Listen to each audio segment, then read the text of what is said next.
You have kids, right? Yes, I have one daughter. Right. So your daughter's going to hit a phase in her life where she realizes that she gets in trouble sometimes when things happen. And she's not going to like getting in trouble. And so she's going to explore being creative with the truth. And there's going to come a time where she outright lies to you because she doesn't want to get in trouble. I didn't do it. I don't know what happened. It was the dog, whatever.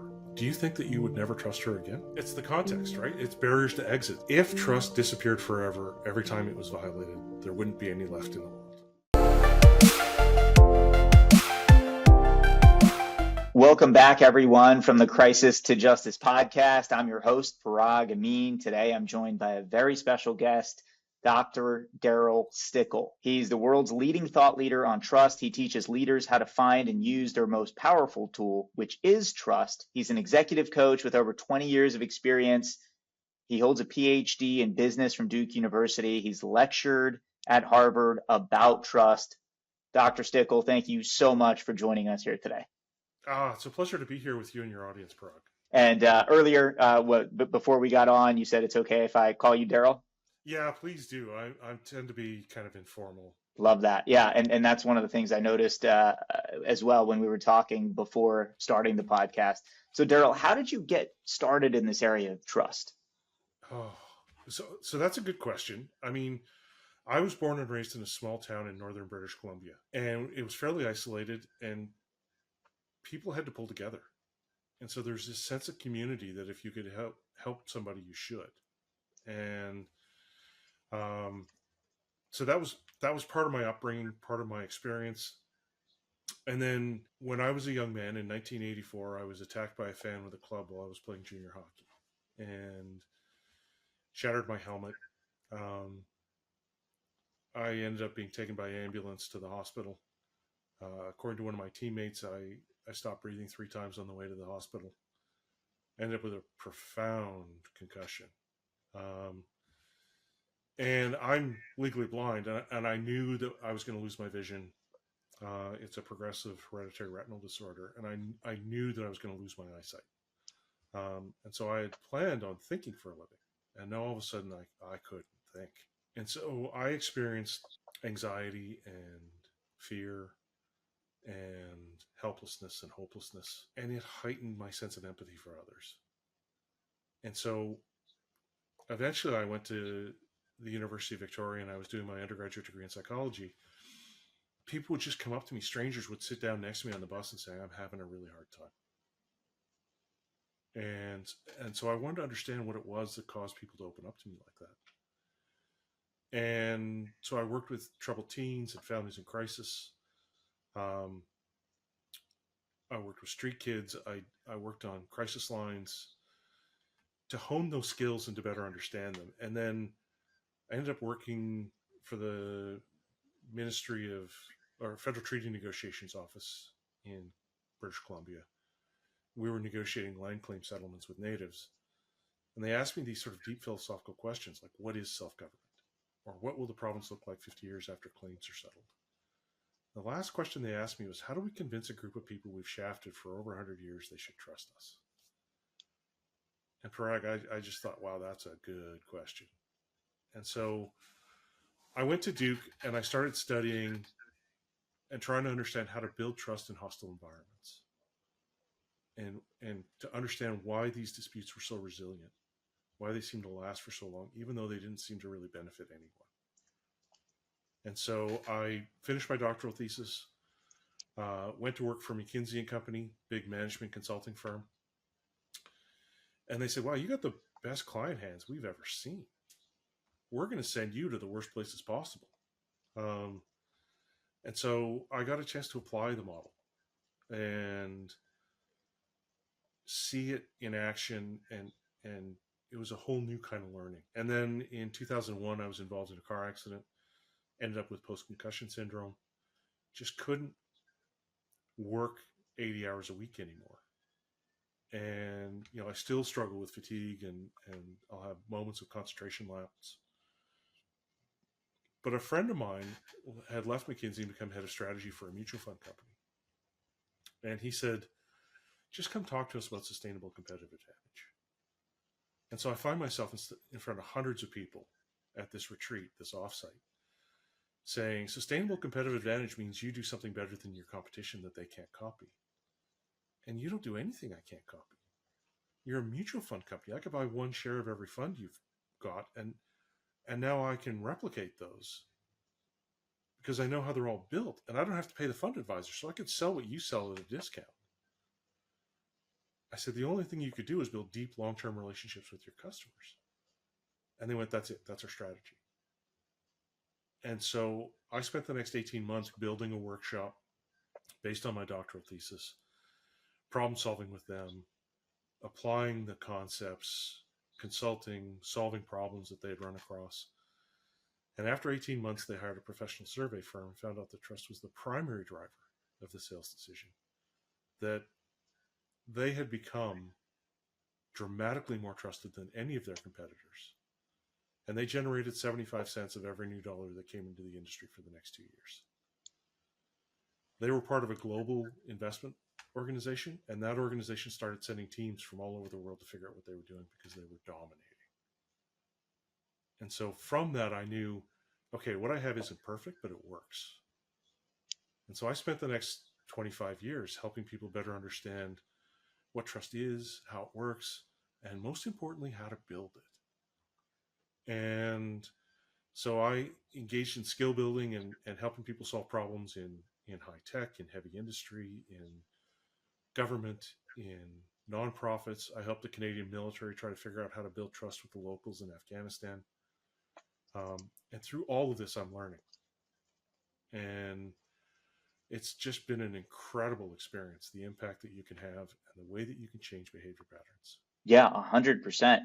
So what is the right way to build trust with someone? So the model I developed starts off with what is trust. So let's have a shared understanding of what that is first. And it's trust is the willingness to make yourself vulnerable when you can't completely predict how someone else is going to behave.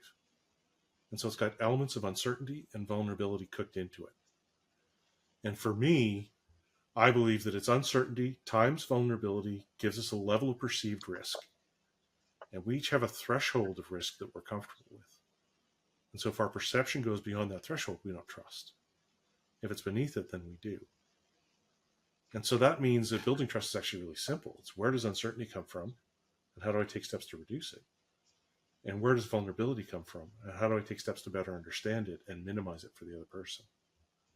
Because in early relationships, we've got really high levels of uncertainty, which means we can only tolerate a small range of vulnerability. But as that relationship gets deeper, the uncertainty goes down, and the range of vulnerability we can tolerate starts to grow. And so what we can do to build trust is systematically understand where uncertainty comes from and take steps to reduce it. So the best way for us to build trust is to understand the other person's perspective and to start leaning in to try to make it easier for them to predict how we're going to behave. Okay, so can you give us an everyday example of that, of reducing uncertainty to make the person feel comfortable? Yeah, absolutely. And so where does uncertainty come from? It comes from us as individuals, and it comes from the context that we're embedded in. And so if I explain my context to you really well, so you're a lawyer, you have rules and regulations, you've got the bar that oversees your behavior, you've got all kinds of constraints within the context. And as people come to understand those, they're better able to predict how you're going to behave. And we see that with professional services like yours. If we want to talk about where individual uncertainty comes from, there are three levers that we talk about. There's benevolence, integrity, and ability. And benevolence is the belief you've got my best interest at heart and that you'll act in my best interest. Integrity is, do you follow through on your promises and do your actions line up with the values that you express? And ability is, do I have the capacity to do what I say I'm going to do? And so when I look at your one sheet, Parag, I see incredible examples of ability. You got your law degree at USC. You've got all these awards, the Rising Star Awards for almost a decade now. You've got all kinds of awards and nominations and prestige, right? And that's the ability lever. If we were going to pull the benevolence lever, we would actually want to talk to someone about what their best interests are, what success looks like for them, and then gain an understanding. And so the example I use often is telling people, have the following conversation. Approach someone and say, I heard this guy, Darryl, he was talking about trust. He said that benevolence really matters. And that means having someone's back or doing what's in their best interest. And I think I do that, but it doesn't always seem to land that way. Have you ever experienced that? Overwhelmingly, the other person's going to say, yeah, I have. Well, tell me about that. What happened? What did you try to do? How did it get misinterpreted? And then you start to narrow the funnel. And you say, did someone ever really have your back? Did you ever have a moment where it felt like someone really was benevolent to you? And usually they're going to say, yeah, and they're going to start to think about a moment where someone looked out for them and tried to do what was in their best interest. And you can explore that, and you can say, what was it that made you think that they had your back? What did they do? How did it feel? Now you're getting hints. You narrow the funnel further and you say, what does success mean to you? What would it look like to you if I was benevolent? If I had your best interest at heart? And now you've created an opportunity for transparency. Because a lot of times when we're acting in someone's best interest, it doesn't always land that way, right? And you think about the parent-child relationship. I ask parents when I do work with parenting groups, I'll say, how many of you have your kid's best interest at heart? And all of the hands go up. You know, you can feel the breeze. And then when I flip that question and I say, how many of your kids would say that? It's about a third. And it's somewhat hesitant. And so how is it that we're missing so bad when it should be so obvious? And so part of the challenge here is that we actually need to include the other person in the conversation. My kids think that I have their best interest at heart because I include them in the conversation. I ask them what success would look like. And a lot of times as parents, we're thinking about next week, next month, next year, 10 years down the road. We're asking them to engage in behaviors now that would benefit them years from now. And we don't hold ourselves to that standard. And it often gets misinterpreted as controlling or manipulating or nagging. And in reality, what we want them to feel is that we've got their back.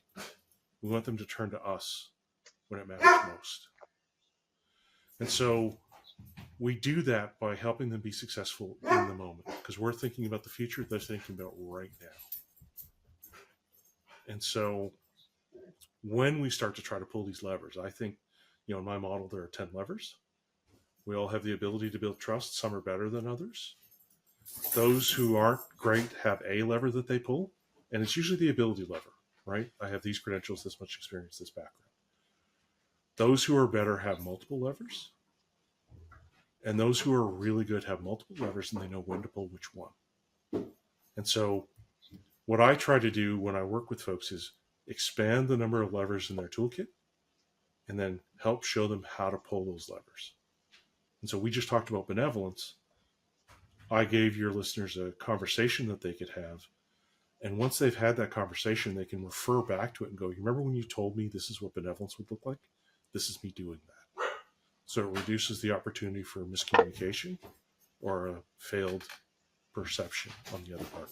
Yeah. Okay. And so how long does it typically take to build trust? Well, so that's a good question. And one of the challenges that we see, so there's an old phrase, trust takes a long time to build, an instant to destroy, and it's never the same once it's been destroyed. And I think that's BS. We can actually build trust fairly quickly. Trust is not a dichotomous variable, right? It's not like an old light switch where you either trust somebody or you don't. We trust some people more than others. And so building deep relationships can absolutely take time. But think about situations where you don't know the other person very well at all, yet you still trust them. You go to a doctor's office, they say take off your clothes, and you do, right? I've tried that in other places, Parag. It doesn't work, right? I say to people, hey, I'm a doctor. I'm just, not that kind of doctor. And, we get on an airplane. You don't know the pilot. Um, we get in a cab. We cross the street in front of traffic. There are contextual cues that drive us to trust people, at least at some minimal level, all the time. It's how societies function. And so I tend to think about us building deeper relationships, and it can actually happen fairly quickly. And it needs us to be intentional, right? And so one of the reasons I wrote my book is that I was concerned that the perspective I had would be lost if something happened to me. And so I tried to put everything I could in the book, including the full model, all 10 levers that we talk about, and ways to pull those levers. And if we need to be intentional now more than ever before, because trust used to accrue naturally over time because we were in smaller groups and we'd run into each other over and over again. That doesn't happen as much anymore. Our relationships tend to be a mile wide and an inch deep. They tend to be less resilient. And so we need to be thoughtful about conversations we have initially with folks. And in the work that I do, I get people to start applying the model immediately in relationships in their lives. And the results are rapid and dramatic. And often it involves having a first conversation where you say to someone, I've been reading this book or I've been listening to this podcast where I'm hearing about the topic of trust. And there's some suggestions in there about how to build stronger relationships. And I'd like to try that out with you. What do you think? And overwhelmingly, the response is positive. And even that stated intention gets us moving in a positive direction. And then intentionally pulling the levers around benevolence. Intentionally, having a conversation about what does excellence look like. We pull the ability lever constantly, but we don't always do it really well. And so, I'll talk with senior executives and I'll have a group together and I'll say, what does excellence look like in your role? And people will give it some thought and then they'll come back with a few answers. And I'll say, have you included other stakeholders in that definition? Because it's one thing for you and I to discuss what excellence would look like for my presentation on this podcast. But if we really wanted to know, we'd ask your listeners, right? And we'd include them in that conversation saying, what is the best podcast that Parag has done? What was it that made it fantastic? What does exceptional look like for this podcast? How do I drive interest for you? How do I serve you in a way that's compelling and consistent? And that would actually really inform our behavior on here. Yeah, I agree with that. In terms of trust, my view on trust is similar to the quote that you talked about earlier in terms of it takes a long time to build, but an instant to destroy. My view on trust is if somebody has to earn my trust firstly, and then if somebody then violates that trust, it's pretty much gone. And I treat my relationships with others the same way, that I view it as, it's a privilege to be trusted. And a single violation of trust can cost you the entirety of the trust forever. And so because trust is such a privilege, I think it takes a long time to earn, as do many privileges. But all it takes is a moment in time to show that somebody can't handle that privilege, that it can be gone for a long time, including potentially forever. Do you think that's the right way to think about trust, that it's all or nothing, or no? Or that it can be lost in a moment? I think that forever? trust can be lost in a moment forever, but I think that's the exception rather than the rule. I think that we're human beings and we make mistakes. And that the more I trust you, the more grace I have for you. the more generous I am with my interpretation of your actions, the more willing I am to hear you out and listen to your rationalization, or to stick with you while you're working through something or trying to get better. And so I think that there can be catastrophic events that destroy trust forever. Um, but they're not common. And that's back to thinking about trust like it's either present or absent. We can have interactions that build on that trust that we have with one another, and then we can have interactions that decrease it, but it doesn't completely go away. And the example I'm going to, you have kids, right? Yes, I have one daughter. Correct. Okay. How Yes, old is your daughter? she's about to turn 3 in September. Okay. So your daughter's going to hit a phase in her life where she realizes that she gets in trouble sometimes when things happen. And she's not going to like getting in trouble. And so she's going to explore being creative with the truth, right? And there's going to come a time where she outright lies to you because she doesn't want to get in trouble. I didn't do it. I don't know what happened. It was the dog, whatever. Do you think that you would never trust her again?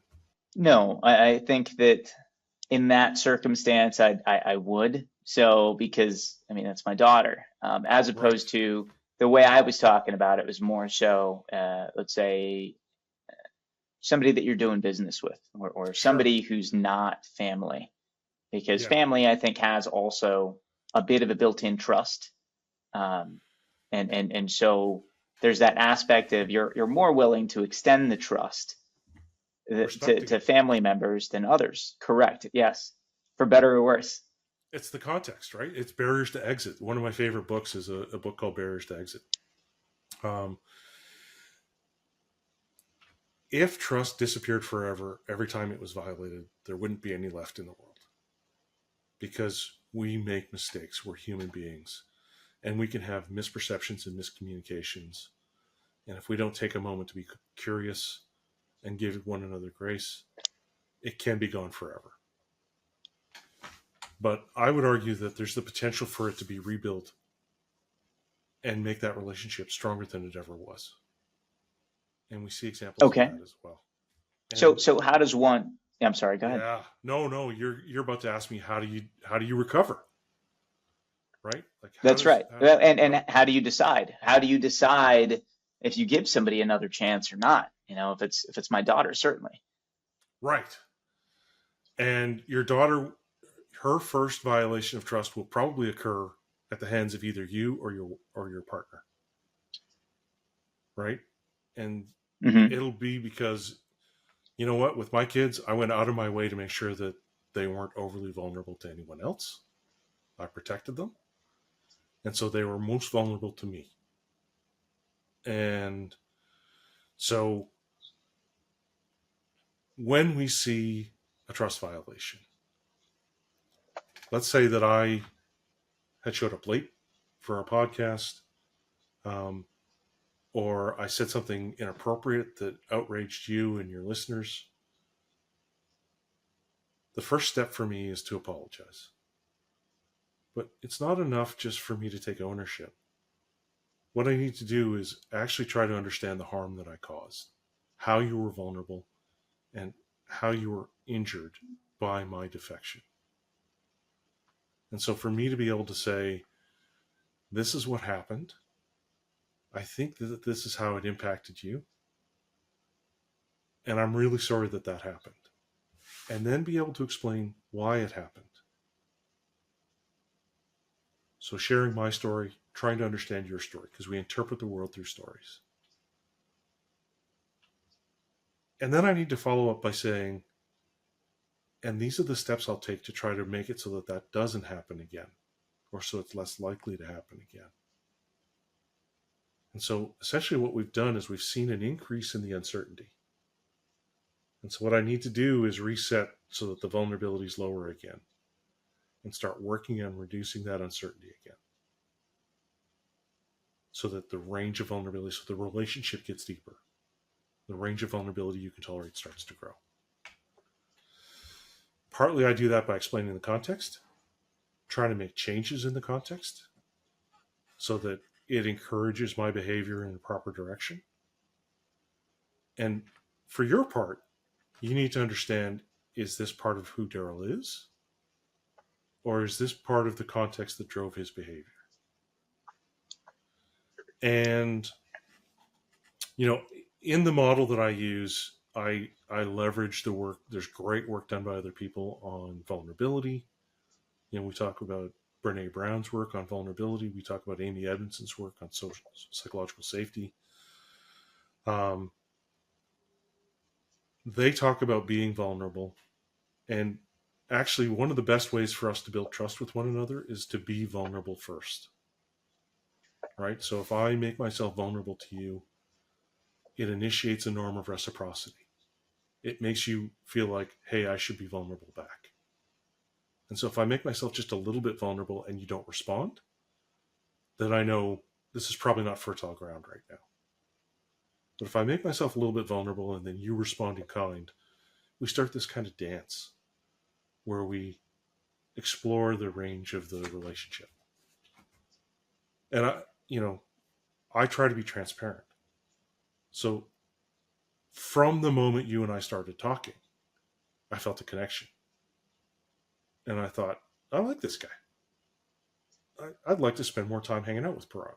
He's clearly intelligent, really articulate.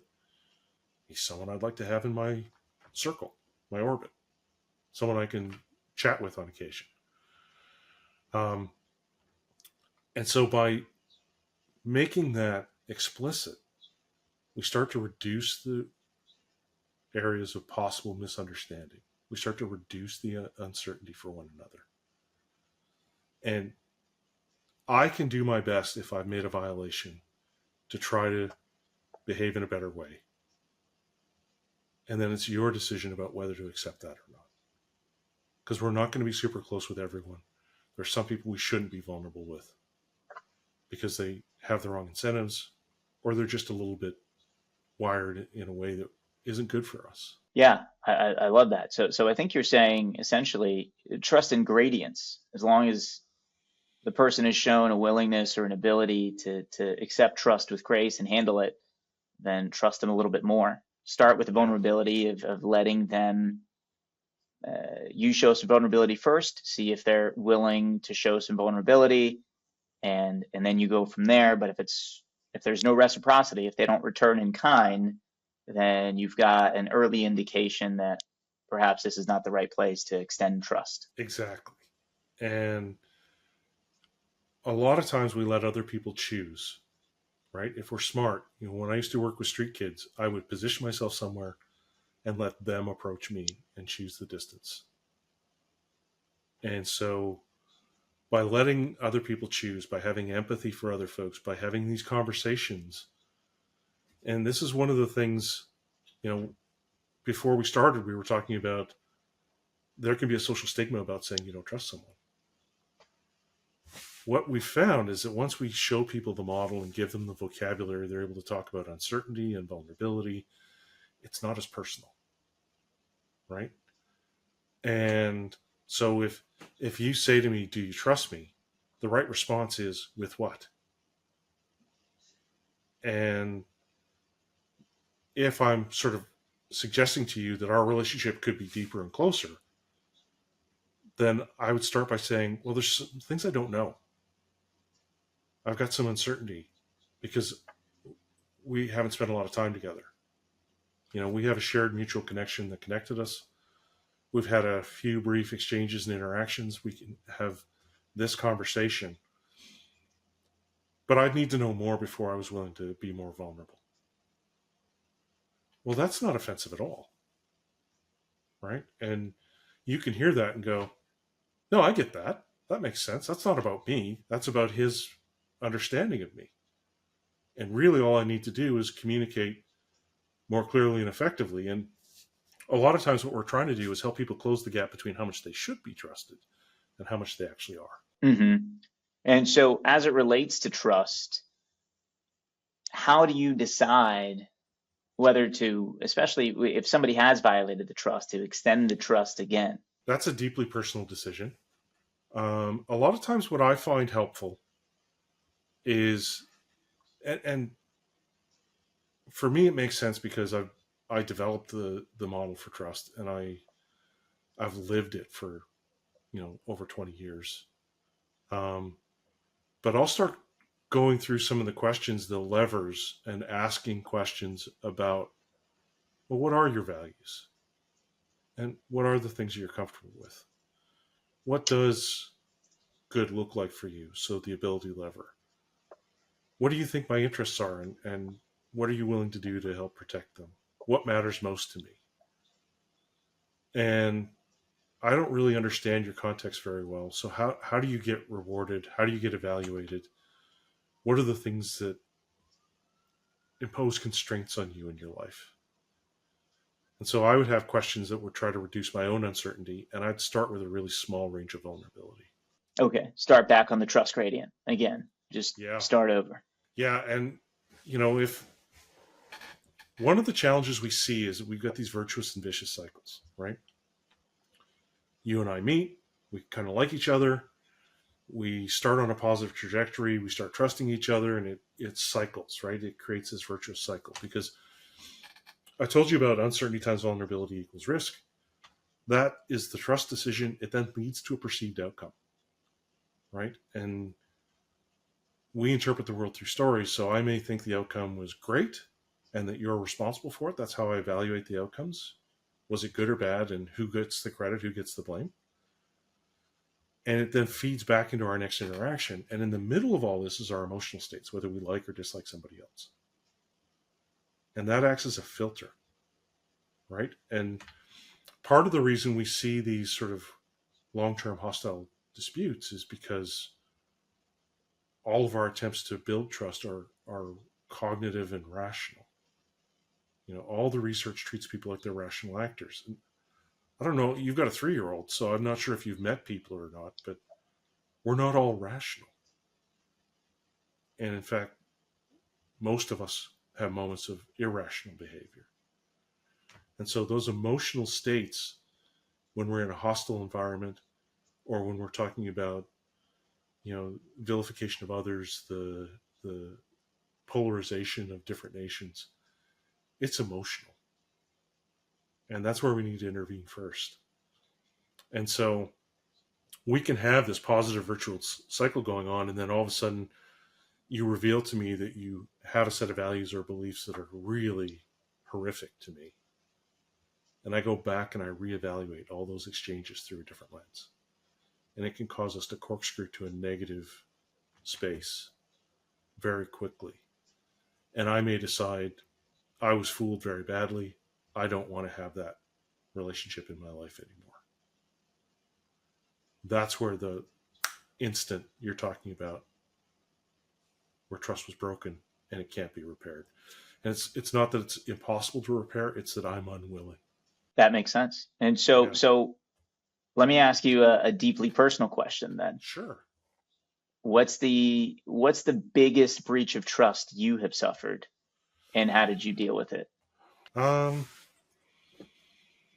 hmm. Wow. So there's a few things that come to mind. Um, One was one of my advisors on my master's thesis asked me to put something in my thesis and then used that to attack me during my public defense, and was grandstanding about it. And made me look bad, made him look good. I was angry and vindictive. Um, you know, I had those old screensavers where the text used to scroll by. Yes. I had his name on there, and I said, such and such must die, and it would scroll across my screen. I didn't try to reestablish that relationship. I distanced myself from that person, and that's not always the right solution. In my case, I don't think it really did me harm because I was getting ready to move on to another phase of my life in another location. But those situations of power imbalance where someone takes advantage, I don't like bullies. Being in an academic setting as a doctoral student is probably the least empowered you can be, because what good looks like is subjective and seems to change with the tides. And it's very political. It can be a wonderful experience if you've got the right committee. It can be an awful experience if you have the wrong committee. And so for me, I am always aware of that. I try to help people. I've always had a streak of wanting to stand up for those who struggle to stand up for themselves. Yeah, that's great. Yeah, you and I have that in common, along with other things. Let me ask you, Darryl, were there signs you think in hindsight you could and should have spotted as it relates to that advisor that you should have maybe seen that breach of trust coming? Yeah, I don't know. Um, Possibly I could have done more exploration. Um, there have been, I've experienced challenges in a number of different ways. The fan with the club, being visually impaired. Um, you know, there are challenges that you experience in the world. I think that it's more productive to think about how we respond to those challenges. And one of the things I learned as a parent, I talk about stepping on a rake, and the visual is you step on the foot of a rake and the handle comes up and bops you in the nose. And I would say to my sons as they were growing up, look out, there's a rake, look out, there's a rake. And what I came to realize, well, all they're learning is that dad knows where the rakes are. And so I actually started to pull back from that a bit and come alongside, as long as the rake wasn't too big, and say, wow, that looked like it hurt. Is there something we could learn from that? And how are we going to respond now that it's happened? So is there a way we could avoid it in the future? And is there something we could do to make this better? And, the question you ask really brings that to mind for me, because there may have been some of his colleagues I could have reached out to say, is this a good choice? But I didn't do that. And he didn't really seem to give me many signals that he was going to be a challenge beforehand. We don't Okay, yeah, some things. Some things you just don't see coming, as much as you try or as much as you reflect on it. So if you could impart one piece of wisdom to the listeners about trust, what would that be? So many of your listeners are leaders. And my take is that the more senior you become, the less direct control you have over outcomes. The more you depend on those you lead to reach your goals and objectives. And if you want to be successful, if you want your people to go through a wall for you, you need to build trust with them. You need to create an environment where they're comfortable making mistakes and learning and growing and adapting. And we talk about leading with your imperfections. You need to create an environment where people are aware that you're not perfect and that your expectation isn't that they will be perfect. I love that. Very useful, very helpful. But maybe not too many mistakes, though, right? I mean, no, you want to learn, though, right? So think back to when you were in that role. What are some of the mistakes you made? And a lot of leaders, I'll ask them, what made you a great leader 5 years ago? Is it the same thing that makes you a great leader today? And the answer is always no. I've learned and evolved and adapted. Well, what about 5 years from now? Are the things that are going to make you a great leader 5 years from now the same as what makes you a great leader now? No. So you're going to need to let go of some of the things you're really good at and step into things that will make you great in your new role. And when you do that, you are going to stumble. You may fall. And it is in your best interest to let people know ahead of time that that's what they should expect, and that your expectation of them is that they're going to help you get up, learn from it, and get better. Because that's the same thing you should be doing for them. I completely agree with that. I think life is it's an endless evolution of you becoming a better version of you. And there's Yeah. aspects to it where you should know more today than you knew 5 years ago or 10 years ago. So you should be a better leader, is how I see it. Um, and as it relates to mistakes, mistakes happen. And so there's a difference between a careless mistake and a mistake that was just happened to be a bad decision in hindsight. Right. And I try to distinguish between those. Do you think that's important? I think it is, it's mistakes of intent, or is it a mistake caused by somebody pushing to the limit of their abilities and learning new skills? Well, those we need to have tolerance for. Um, I'm asked to speak about innovation. Well, innovation rarely occurs without trial and error and mistakes along the way. Um, if we don't create an environment where people are trying to learn and adapt, we become very stale and obsolete pretty quickly. And so, if people's mistakes are lazy or thoughtless or pointless, sure, we can have conversations about that. But we want to create an environment where people, there's an article by Sim Sitkin, one of my former advisors, who talks about the gains of small losses. If your people are pushing to the limits of their abilities, they should be making mistakes. If they aren't, they're being cautious and conservative. And you could get more from them. Yeah, yeah, I agree with that. Um, of course, not careless mistakes, but the mistakes of pushing Right. to one's limits and those that can occur in striving for that greatness and reaching for that next level. Yeah. So, Dr. Darryl Stickel, tell our listeners where they can learn more about you and find you. If they want to check out your social media, you've got your own podcast about Right. trust. Please tell the listeners about that. Yeah. So if you go to trustunlimited.com, you'll see a lot of content. We have a blog section that has videos on it, articles on it that you can read and download for free. Um, we've got the book, Building Trust, Exceptional Leadership in an Uncertain World, where I try to lay out the model. We've got a podcast called The Imperfect Cafe, and would love to have people drop by and give us a listen. We have a master class that you can find on the website. And if you're interested, you could also try to find my guide dog, Drake, who is my constant companion. Drake and I wander the world trying to make it a better place. Love that. I love that. And to the listeners, thank you so much for tuning in this week. Like and subscribe to hear more podcasts from incredible thought leaders like Dr. Darryl Stickel and others. Thanks so much for joining. Thanks, Parag. And thank you, Darryl.